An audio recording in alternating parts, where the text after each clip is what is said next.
അവിടെ തുടങ്ങി ഒരു കുറച്ച് നാൾ കഴിഞ്ഞപ്പോഴത്തേനും വെള്ളപ്പൊക്കം വന്നു. ഞങ്ങളുടെ ആ ഓവനും മീറ്ററും അങ്ങനെ ഞങ്ങൾ പലരിൽ നിന്ന് സഹായമായിട്ട് വാങ്ങിച്ച സാധനങ്ങളെല്ലാം അന്ന് നഷ്ടമായി. ഞങ്ങളുടെ രേഖകളും എല്ലാ കാര്യങ്ങളും നഷ്ടപ്പെട്ടു.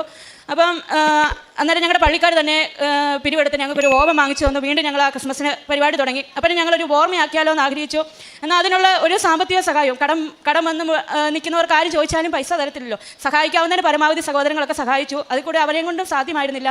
അങ്ങനെ ഇരുന്നപ്പോഴാണ് ഞാൻ ഉടമ്പടി, എൻ്റെ ചേച്ചി എന്നെ നിർബന്ധിച്ച് ഉടമ്പടി എടുപ്പിക്കുന്നത്.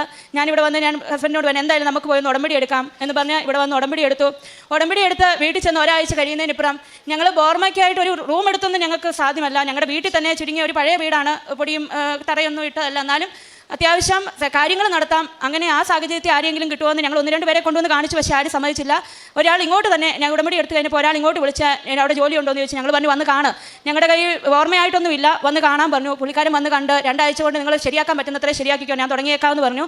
അന്നേരം ഞങ്ങൾക്ക് 1 രൂപ പോലും കയ്യിലെടുക്കാനില്ല. അപ്പം ഞങ്ങൾ ഇതിനു മുമ്പും പൈസ തരാനുള്ള ഒത്തിരി പേരോട് ചോദിച്ചതാണ്. ഞങ്ങൾക്ക് ഒരു കാര്യത്തിൽ സഹായം ലഭിച്ചിരുന്നില്ല. എന്നാൽ ഒരു മനുഷ്യനെ ഞങ്ങൾ വിളിച്ചപ്പം അവർ പറഞ്ഞു ഞങ്ങൾക്ക് പൈസ തരാനുണ്ടല്ലോ, ഞങ്ങൾ തരാം എന്ന് പറഞ്ഞ് ഞാൻ വന്ന് പണി ചെയ്തു തരാം എന്ന് പറഞ്ഞു. ഇപ്പോൾ കട നിർത്തിയതിൻ്റെ കുറേ പൈപ്പും സാധനങ്ങളും എല്ലാം കിടപ്പുണ്ടായിരുന്നു. അത് വെച്ച് ഞങ്ങൾക്ക് മേശ ടേബിളെല്ലാം അടിച്ചു തന്നു.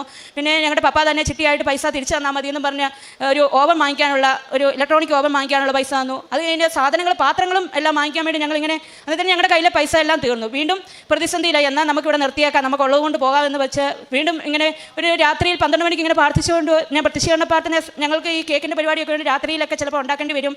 രാവിലെ കൊടുക്കാനുള്ള വർക്കൊക്കെ കൂടുതലുള്ള, ഞങ്ങൾക്ക് വലിയ പ്രാക്ടീസ് ഒന്നുമില്ല. അതുകൊണ്ട് ഞങ്ങൾ രണ്ടും കൂടി ഇരുന്ന് ഇങ്ങനെ ഓരോന്ന് യൂട്യൂബിലൊക്കെ നോക്കിയാണ് ചെയ്യുന്ന ഓരോ വർക്കൊക്കെ വരുമ്പോൾ.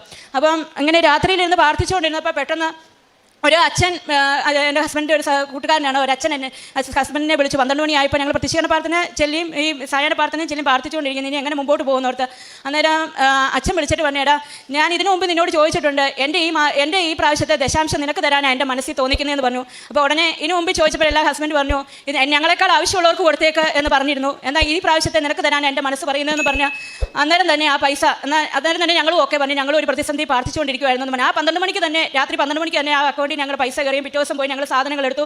അങ്ങനെ മാതാവിൻ്റെ വലിയ കൃപയിൽ